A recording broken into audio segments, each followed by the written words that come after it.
Good afternoon. It's Monday, the 21st of May, 2018, just after 1 o'clock. Welcome to UK Column News. Your host today, Mike Robinson, and myself, Brian Gerrish.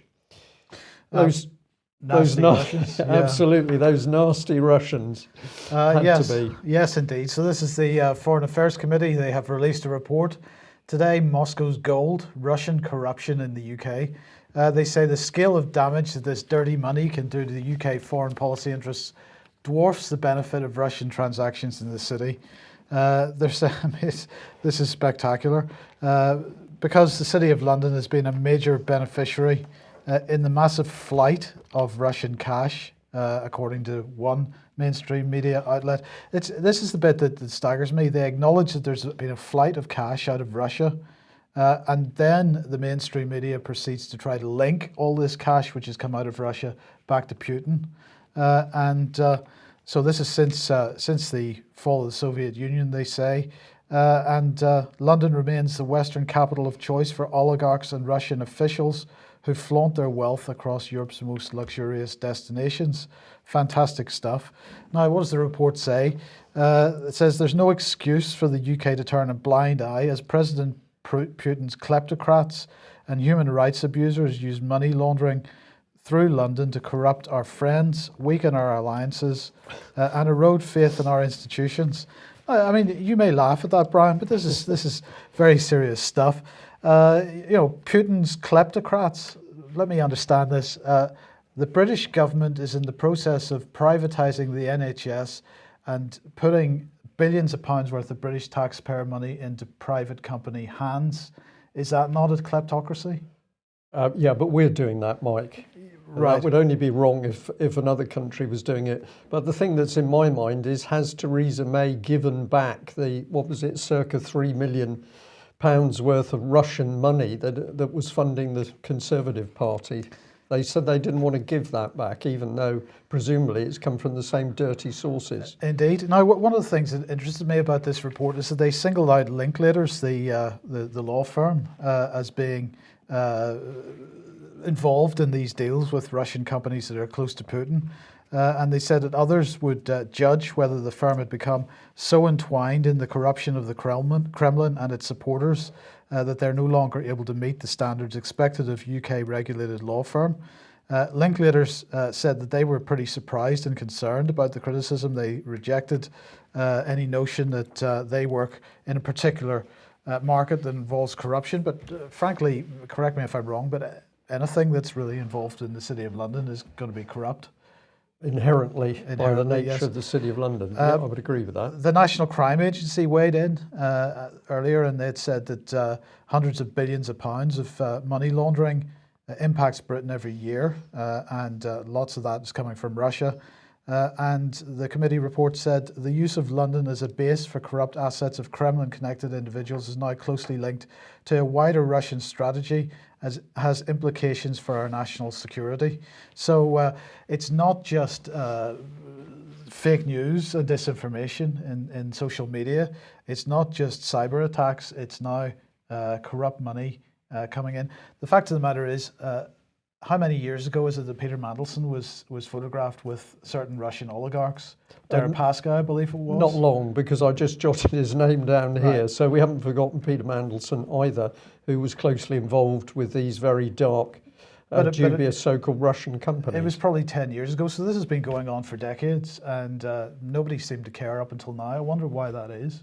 In the meantime, on Friday, Boris was in France, in Paris, and he was talking about chemical weapons. And he said that we need a meeting to strengthen our resolve against chemical weapons. So what he's called for is a conference which bring together, they say, 33 like-minded countries who are determined to preserve and strengthen the global ban on chemical weapons, including through strengthening the role of the Organisation for the Prohibition of Chemical Weapons.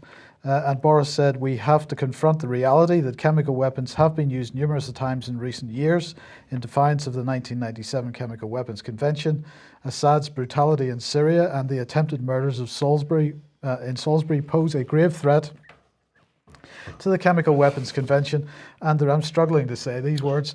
But anyway, we join our partners today in calling for a special session of conference of states parties to the Chemical Weapons Convention in June, and agree action to support the convention and its implementing body, the OPCW. I think they're pretty concerned about the public perception of the OPCW, of its work, particularly as a result of the Salisbury incident, because the British government got that one so spectacularly wrong. Yeah, so what is this? This is to take control of OPCW. Yes, that's what I believe, yeah. Okay, so while the important things have been going on, I'm afraid I've got to go there. Let's have a look at what so many people were doing over the weekend. And I just thought this little shot from one of the BBC videos said it all. BBC boasts 13.1 million watched this pantomime at lunchtime. Saturday, wasn't it? I don't even know what day it was. But really, this shows the scale of the problem, because people here in their thousands, literally, to see the great royal pantomime. And I took a little look at some of the reports because I did find it interesting. I'm just going to put that one in for people who are interested in colours, but red, white and black there. I thought that was quite a stunning image. And no worry about the troops there. We can get the troops to the royal wedding. We just haven't got them to put on the battlefield. Okay. So let's see how it went. Well, here was the Telegraph. Royal wedding guest list, celebrities from the Clooneys to the Beckhams and Pippa Middleton. So this is really serious stuff. This is obviously a constitutional wedding. This affects the governing elite of the country. So here we are, a bit more. Follow how Harry and Meghan's royal wedding day unfolded here. Get Sunday's live updates on the aftermath of the royal wedding ceremony and reception here. Aftermath. Aftermath's the kind of word you use when you're talking about some kind of natural disaster or something like well, that. yeah, I think it was, Mike. I've entitled this one, British Public Pays for Hollywood Wealthy to Wine and Dine, because this is exactly what's taken place. Millions this wedding cost, which has come out of the public purse. And who are they boasting about? Well, they're boasting about celebrities. Except they're not, because if we have a look at this bit from the BBC, it gets even better. It's this little caption down here that caught my eye. Royalty of the celebrity world arrives. So these are not just celebrities, Mike. These are part of the royalty structure, apparently. Right. So I'd like to say, well, who are these people? Obviously, I know the names of some of them, but who are they? They are immensely and obscenely rich. The man on the left, I think, can kick a football around. I don't know what else he can do. The one on the right apparently can act. For those skills, they are obscenely wealthy. Well, the one on the right also promotes the white helmets quite strongly as well. Well, there's a surprise, isn't it? So it's just a question, royalty of the celebrity world. What royalty are these? What does the BBC know about these people that we don't? And we're just bringing another one here because we're going to come back to this. This is Oprah here herself on the right of the screen. So she was listed as another one of the celebrities at the wedding, and we'll have a little look at her a little bit later. Where did the BBC go in this report? Well, they introduced this image, which I thought was really quite striking. So BBC boasts the kids stole the show, and then this is one of the images of the children. Now, I don't know what people pick up from this image, but the more I've looked at it, the more I think it's a very unpleasant image. You could say, would any parent really want this picture of their child to be put over national media? And I don't think there's many. But I looked at this, it's something to do with the little girl's expression and the tongue sticking out, and I thought this is not a nice picture. So we'll leave the audience today to think what they may about that.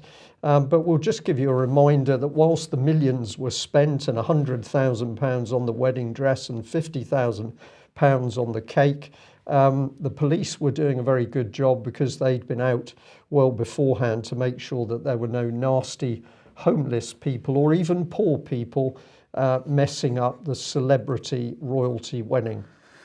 Yes. Now, Peter Hitchens was writing as usual on Sunday, and this was his blog in the Mail online. We need proper constables, not these swaggering gunmen. Now, of course, he's talking about the police in the UK, and he got quite a response on Twitter and other places from serving police, who objected quite strongly to what he was saying. So what was he saying? He said, the mere sight of an armed police officer in this country makes me instantly furious and miserable. Sometimes I just have to look away while I collect myself, then I hurry off as fast as I can.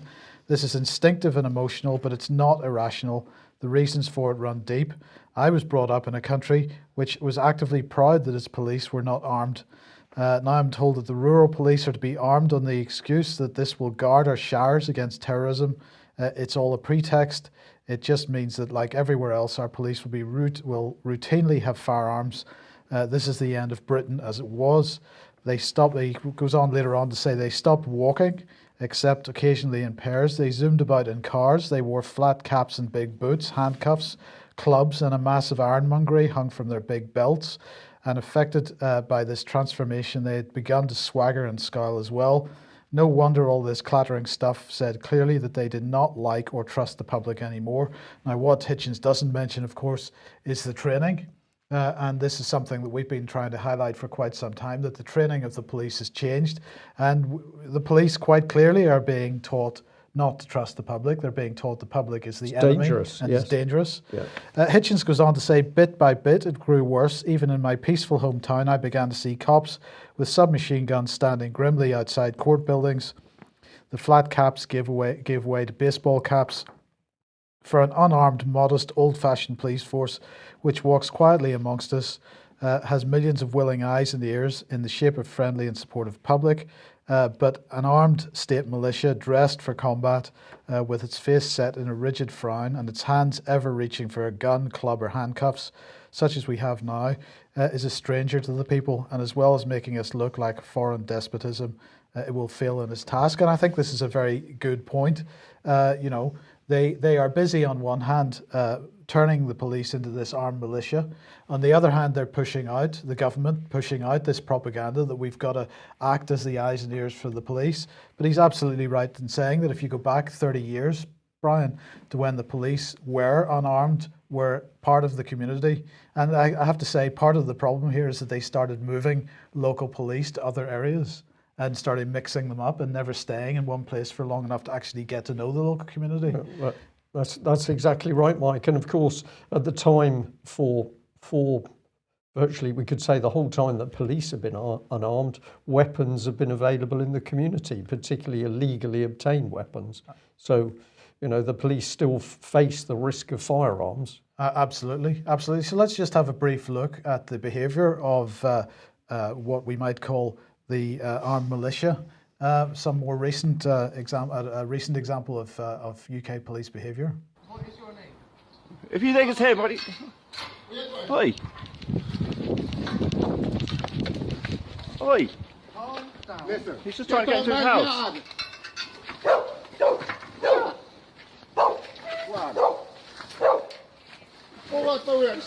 Leave him alone. Yeah, you just grabbed him. He's a taser! Oi! Right, you've been tasered, okay? That was totally unnecessary. Right? Totally uncalled for and unnecessary. Completely. Okay, you're under arrest. And that's on video. He was trying to fight. He wasn't trying to fight, he was trying to get into his house, actually. And you started it. You made physical contact first, and it's on video. Now that was, he's described in the video as Black Rastaman. That seems to be his name. He's from Bristol. He's in his mid-60s. And he has been harassed by the police, apparently because he looks like somebody else that they're interested in. This seems to be what they have said to him consistently. This was another example of being harassed. He was just trying to get into his own home and shot in the face with a taser. Now that police constable has now, on Friday, been found innocent of assault by the courts. This is the outcome of this is even the Somerset Police, outcome of the trial following taser incident in Bristol. A few days ago, PC Clare Body was cleared of assault relating to the deployment of a taser on a 63-year-old man in the eastern area of Bristol in January 2017. Following the court hearing, Assistant Chief Constable Steve Cullen said a district judge has cleared an officer of assaulting a member of the public with a taser in Bristol. As a result of today's judgment, we will now work with the Independent Office for Police Conduct on the misconduct process, and so it goes on. I find this interesting, Mike. This is a judge in a magistrate's court. So would this be a magistrate's court paid for by the local authority? That's one question. If it's paid for by the local authority and effectively the police pay comes through a local authority, we've got no separation of powers here. And presumably this was not in front of a jury. Well, exactly. There are no juries in magistrates' courts, so it can possibly be in front of a jury. These are all very good points. But you know, what we have increasingly, as Hitchens is making the point, is this presumption of guilt, first of all, and the aggressive tactics. And I find this particularly concerning because in parallel with this, we've got this drive to make this militarized police the front line in dealing with mental health issues. Yeah. And so what we're increasingly going to see, I believe, is the brutalization of the public, some of whom are going to be in a state of mental health which isn't necessarily conducive to them immediately doing what the police say to them. So they're increasingly going to be seeing tasers deployed and so on. Yeah. This is not a pleasant situation. And of course, if you don't know the community that you're operating in, then you're not going to know who the people are that are having problems and that need to be treated with a bit of compassion, perhaps, instead of aggression. Well, the taser comes out straight away, and the taser, of course, is a lethal weapon. It's killed numerous people, both in the UK and the States. And if you look at the so-called safety sheet that goes with it, one of the things is caveat after caveat of the dangers. It can hit you in the eye, it can hit in a major artery of the heart, or it can stop a pacemaker. Many police have said that the rules around tasers should be exactly the same as when a policeman draws a firearm from the armory. It should be the same with the taser, but the taser's now been sort of downgraded to some sort of toy. Okay, well, I'm sorry to do it, but let's hop back to Meghan Markle, because of course we now have a new feminist champion. The palace has announced that Meghan Markle is going to fight for feminism. The new Duchess of Sussex has been given palace blessing to champion women's rights. So there we are. We are going to pay for this. She's going to do it. She hasn't asked us whether we want her to do it, but she's going to do it for us because, of course, she is royalty celebrity and what she thinks is best. So we are going to pay for her to run this campaign. Now, by an amazing coincidence, just as she gets going, I happen to choose this one, a report from the Telegraph. South Korean women demand equal justice for internet sex crimes amid spy cam porn epidemic. Bit of a mouthful there, but the problems come about because a 25-year-old South Korean woman has been picked up for the police for taking a picture of a naked man who was doing some life class modelling, and she then posted it on the internet, embarrassed the man. She gets arrested. All of a sudden, all these women with English signs. This is what intrigues me, Mike. Here we are in South Korea. Sorry, can we just pop that one back? And if you look at this, who has provided all these English signs on this? Wouldn't they be demonstrating with Korean signs in Korea? Or is this an orchestrated event to help convince the world that there is the need for this massive balance in the genders? Well, I suppose #MeToo has become this global phenomenon. Yeah, well, it's just interesting. I also note that they've got purple hats. They got purple hats. So we're just saying a bit of a coincidence that the palace has got going on it. Here's the report from the Telegraph with Korea. So we better bring in the BBC. Gender inequality. Stars tell world leaders poverty is sexist. So it's the stars telling the world leaders. I'm not sure whether that's the same as celebrity royalty, but I think it is. So scores of them are calling on world leaders to take urgent action against global gender inequality. And there she is. Oprah Winfrey and Meryl Streep are amongst the big names putting political leaders on notice in an open letter led by international charity One. So poverty is sexist. Poverty is sexist. So they'll be giving away all their money in order to deal with that problem? Well, this would be my question. But of course, Oprah is probably just recovering from swigging all the wine and stuffing the £50,000 cake at the royal wedding. And now she's busy lecturing the world on poverty and sexism. Well, it gets better because we delved into the article. Here was the letter. Dear world leaders, we're putting you on notice for 130 million girls without an education, for 1 billion women without access to a bank account. So we're going to help all the poor people. We're going to help feminism. And the way we're going to do this is you need a bank account, Mike. Yes. This is very, very interesting language. And then down the bottom it says, because none of us are equal until all of us are equal. And at that point I say, is this goal realistic? Because are we ever going to be equal? People can run faster than I can. They can lift heavier weights. They're more intelligent. In some way or other, we're never going to be equal. But that doesn't mean to say we shouldn't look after each other. But who's this organisation that wants to make sure that 1 billion poor women have not got a bank account, or make sure they have got a bank account? Well, she can't give her money to them, I suppose, if they don't have a bank account. No, it's a problem. Well, okay, let's go and have a look at where the BBC sends you to. So this is where you can find the letter. This is part of the One site. Poverty is sexist. I have to catch up with myself here to be able to read it. Where are we? Bear with me. This is a technical issue. Nowhere on earth do women have as many opportunities as men. Nowhere. But the gender gap is wider for women living in extreme poverty, particularly if you haven't got a bank account. And then it says, join the movement that's already 9 million strong. So the BBC drifts you through the article into the website, and this is what you find, and then you can find the open letter. So let's get in a bit more, because this is the organisation One. And we've got people in their uniform here, of course, all dancing around with faces on. But let's see where that goes. These are the people behind One itself. So we've got a Mr. Aliko Dangote. Now, he's running a vast African conglomerate. He's clearly an extremely wealthy man, and he's working alongside Bono, and he's working alongside former Prime Minister of the United Kingdom, David Cameron. Good. So you get a warm feeling about this and where it's going. So let's bring in some more.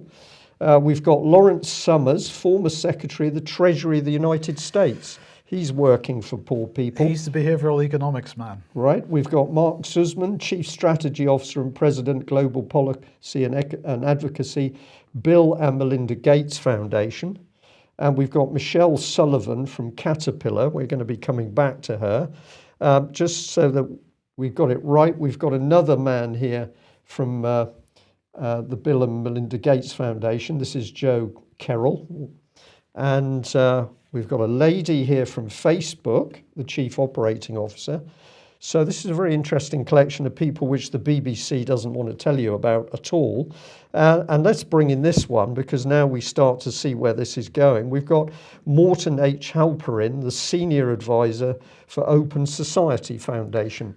So now we can understand where all the banners and all the rest of it's coming from. And the purple hats. And the purple hats. Absolutely. But the BBC, of course, in its article simply doesn't want to tell you what this is really about. So we're going to come back to the original article, and we're going to label this completely fake news. But let's go on to the subject of caterpillars. So we'll bring in the lady again, who's working for the Caterpillar Foundation.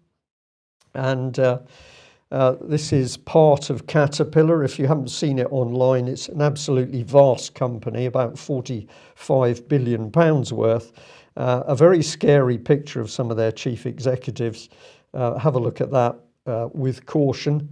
And then read their own material, because it says that for more than 90 years, Caterpillar Incorporated has been making sustainable progress possible and driving positive change in every continent.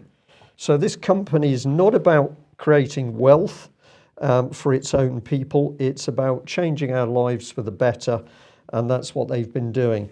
So we can now bring in the Caterpillar Foundation. Together we're stronger. The Caterpillar Foundation's mission is to alleviate poverty and place people on the path to prosperity while making a huge profit as we go.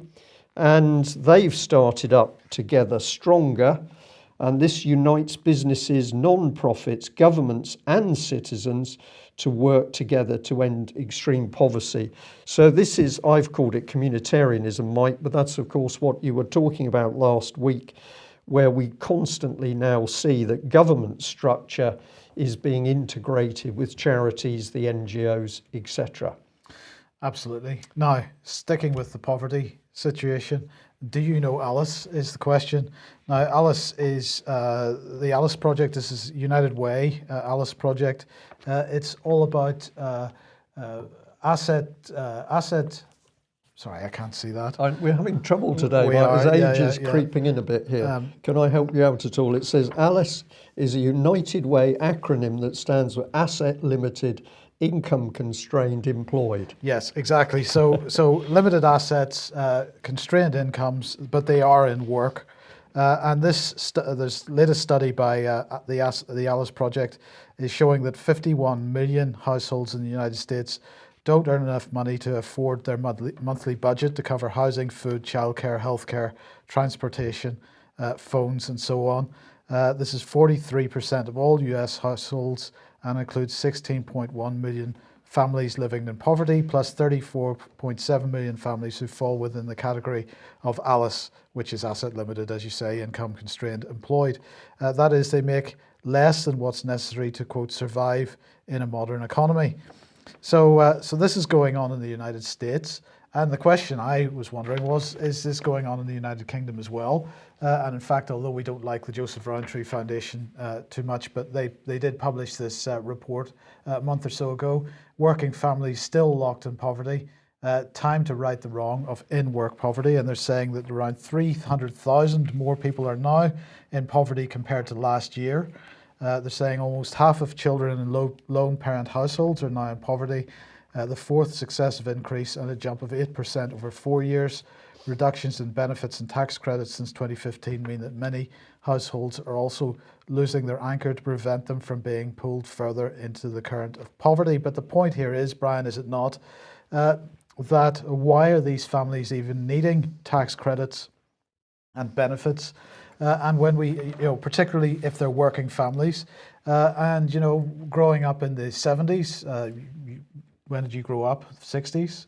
I prefer not to say. Okay then. But growing up in the I'll let you off for the 60s. Growing up in the 70s, Brian, in those days, one person went to work and made a good living for the entire family. One person's salary was used as the basis for any mortgage that they were taking, whereas now it is impossible for many people to even consider getting a mortgage because they need such a high multiple of their entire joint incomes from the two parents.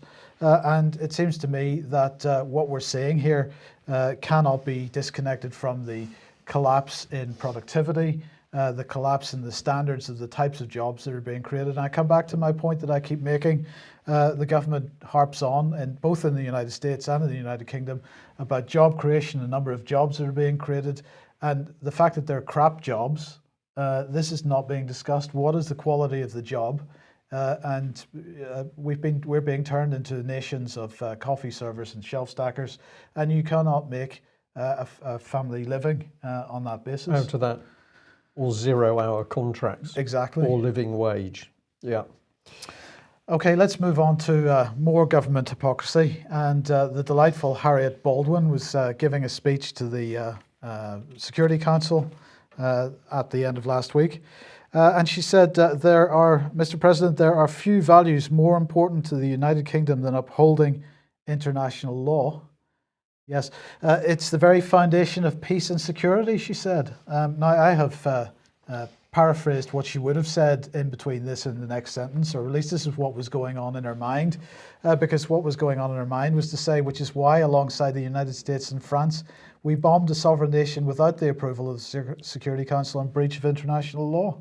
The hypocrisy is amazing. She went on to say that today conflicts and tragedies in Syria, Burma, Ukraine and elsewhere have shown us the importance of this commitment and the consequences of failure to do so.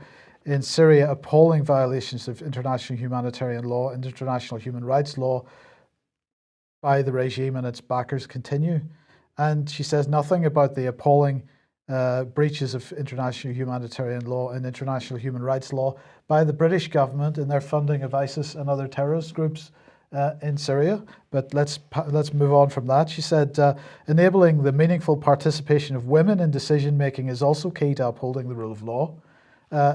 Theresa May is a woman, is she not? Well, okay, there's some debate about that. Theresa May is notionally a woman, but she is the one who signed off on us bombing Syria recently in breach of international law. So I'm not quite sure where Harriet Baldwin's going with this point. She said there will sadly be times when violations of international humanitarian law or international human rights law do occur. There must be no impunity in such instances. It is, of course, states themselves that have the primary responsibility to ensure that perpetrators are brought to justice. So there we go.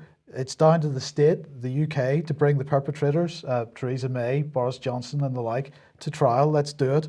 And then she said, in summary, the UK believes we must continue to work together to deliver accountability, justice and reaffirm our commitment to the core tenets of international law. I couldn't agree more, Harriet, which is why I'll be delighted to see you and your cabinet colleagues report to The Hague at the earliest convenience and give yourselves up. Yeah, and I'll just say somebody in our chat box, you have to pop that on the screen, right, has pointed out that she's got her crayons, she's got her colouring crayons round her neck. Yeah, says it all. Yes. Well, let's come back to some more UK government hypocrisy, and we're bringing this lady because there was a new statement this morning that Nazanin Zaghari Ratcliffe is going to be charged with spreading propaganda. So this is on top of her spying charge. She's currently been in prison now for 2 years, I think it is, hasn't seen her child. And the latest news is that there's a new charge of spreading propaganda. And we just want to remind people that in her past, this lady worked for BBC World Service Trust, which is now called BBC Media Action, is the BBC's charity. But the World Service Trust, when she was there, was training Iranian journalists. Now, it is purely the UK column that has warned and warned about the actions of BBC Media Action and indeed the trust itself, because what they have been doing is effectively subverting sovereign nation states. The evidence is all there, and it appears to us that this lady is now been caught up in this. Once she's been caught, she's now totally betrayed by both the BBC and the British government, because neither of them, of course, want to get too close to the fire, having started it. So let's remind ourselves of the sort of dirty work done by the BBC's charity Media Action. This is the statement by Julia Harkin. I've put this on screen many times, and we still need to do this because the impact of this is so immensely serious. She says, we, BBC Media Action, worked in 2004 with individuals within the Syrian ministry who wanted change and tried to get them to be the drivers of that. All media development work that has been done in Syria has, in my opinion, been predicated upon this idea that there can be change from within. You have an authoritarian regime and you find who the reformers are within that and you work with them. And of course, this was exactly the process that was being used by the BBC Trust. And if you analyse what they're doing, is they are working to overthrow the legitimate government of a country, whether we like that government or not. That's really interesting is the time scale here, because this is talking about 2004. And what that says is that there was clearly a process already taking place, at least as early as that, in order to subvert the Assad government. Yes. So, now, Patrick Henningsen on the Sunday Wire last night had a guest talking about the tunnels under Syria, and we've shown pictures, images of those tunnels on this program, and he was making the point that those tunnels were built, or at least many of them were built long before the original protests in 2011. Yes. And that those tunnels had been used to get arms and money into Syria from foreign countries.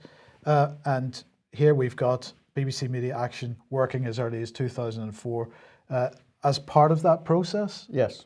I would say so. That's fair enough to say, is it not? I'd say so. And if people think, well, that's just a one-off statement by this lady, then we encourage you to get onto the UK column website, have a look at this article, BBC Media Action Subversion from Broadcasting House to Kazakhstan, because in this article is detail about what has been happening with the BBC and the Trust. So we're going to 1995 here, and this is what was called at the time the BBC's Marshall Plan of the Mind, MPM, which was facilitating a British-style social realist soap opera, Crossroads, in Kazakhstan.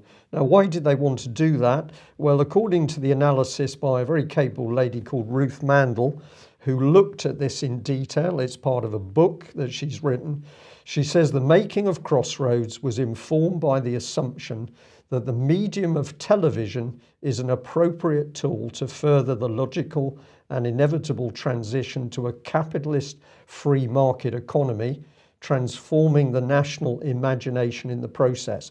So this is talking about using BBC television, which created a soap opera in Kazakhstan. It was a version of Crossroads in order to help push in a capitalist economy.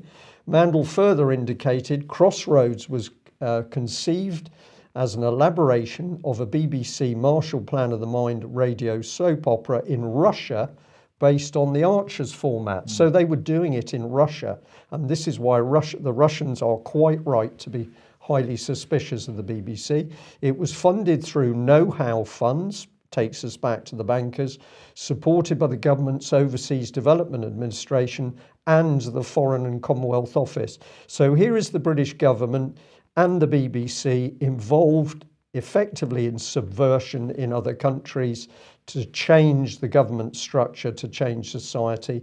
It was produced by the private London-based production company Portobello Media. And if I bring in the second bit, she says, Crossroads, mentally reframed Kazakhstan with issues such as privatization and banking. How remarkable that one that we've just seen is saying we need to get in the banking if we're to save you from poverty. And here's the BBC with the Marshall Plan of the Mind. And she also points out that British American tobacco, Wrigley's gum and Smirnoff vodka all benefited from product placement in this BBC campaign. So just to take it to its ultimate cynical point, because Theresa May has been making some minor statements publicly about the lady in prison in Iran. Let's bring her in again.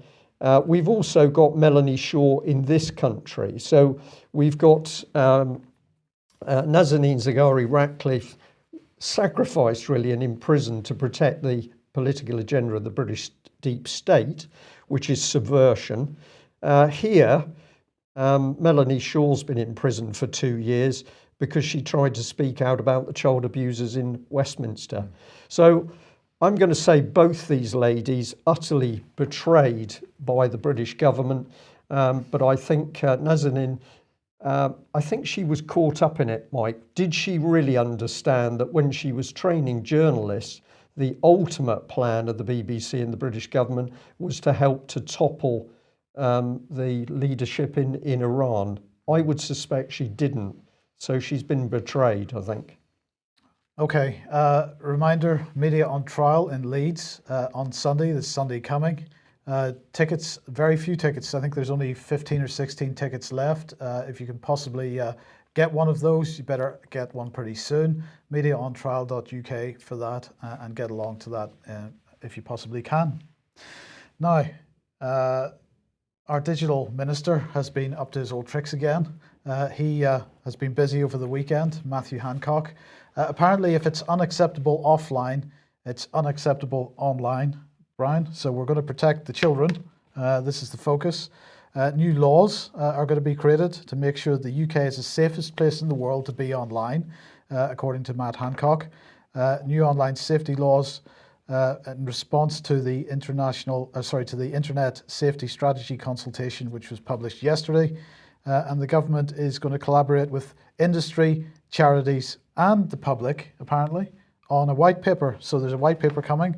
They've published a green paper. We'll come on to that in a second. So basically, this is the government's response to the green paper, which was published last October, the Internet Safety Strategy green paper. The response to that was published just in time for Matt Hancock to go on the Andrew Marr show yesterday morning on the BBC. The government apparently has been clear that much more needs to be done to tackle the full range of online harm. And their consultation revealed that users feel powerless to address safety issues online, and that technology companies operate without sufficient oversight or transparency. 60% of people said they had witnessed inappropriate behaviour or harmful content online. So they're already working with social media companies to protect users. And while several of these companies have taken important and positive steps, they say, the performance of the industry overall has been mixed. Now, of course, the online extremism is not part of this. This is about online safety for children mainly. So what did Matt Hancock have to say? The measures we're taking forward yesterday, will help make sure children are protected online and balance the need for safety with the great freedoms the internet brings. That's fantastic stuff. What was he talking about? Well, making sure that children can only identities can be children can be identified, their ages can be identified. So it's really about bringing in identity onto the internet, because we've got to deal with this Wild West culture that we've got on the internet, where people can do things with impunity. But who was involved in this green paper and the response? The NSPCC, the Children's Charities Coalition on Internet Safety, Five Rights, Children's Media Foundation, Internet Watch Foundation, Google, Twitter, Facebook, BT, TalkTalk, Sky. They're all there. And once again, Brian, we have another policy agenda being driven not by government, but by a collaboration between government, the private sector, and the third sector, all working in concert. So there we go. In general, out of sight of the public until you know where to look. Absolutely. Now, we'll end on this one. Tory MPs preparing for another snap election amid Brexit splits. This is Politics Home.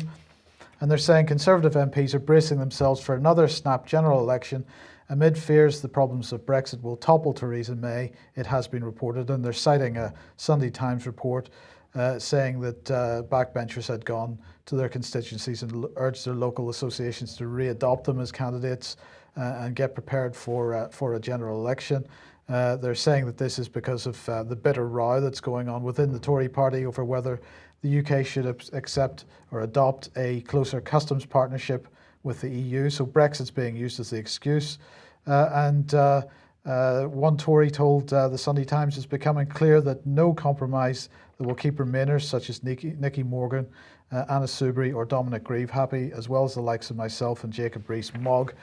So the numbers are against us. And we face repeated defeats. If we face repeated defeats, then when the withdrawal bill returns to the Commons, the only alternative will be to kick over the table and trigger a vote of no confidence in the Prime Minister, which will likely lead to another general election. So why would they want to do this? I suspect that they know that the DUP, which is the only thing that's keeping them in power at the moment, isn't comfortable with any of the proposals that are on the table over Brexit and the customs union because of the Northern Irish border situation. So the DUP is likely to withdraw their support. We've got this massive faction fight within the cabinet at the moment around Theresa May on one side, Boris Johnson on the other. Really what this is about is making sure that the situation around Brexit remains so utterly chaotic that we get to the end of the negotiations with no realistic solution in place.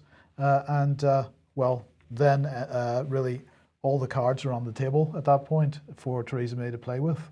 Indeed. And this has been the fact there's a possibility of an election has been reinforced by the fact that we have been constantly hearing that the Labour Party is training campaigners and is ready to go. So the Labour apparently is keeping a rolling campaign. So if a snap election is called, they are ready to go with their own campaigns.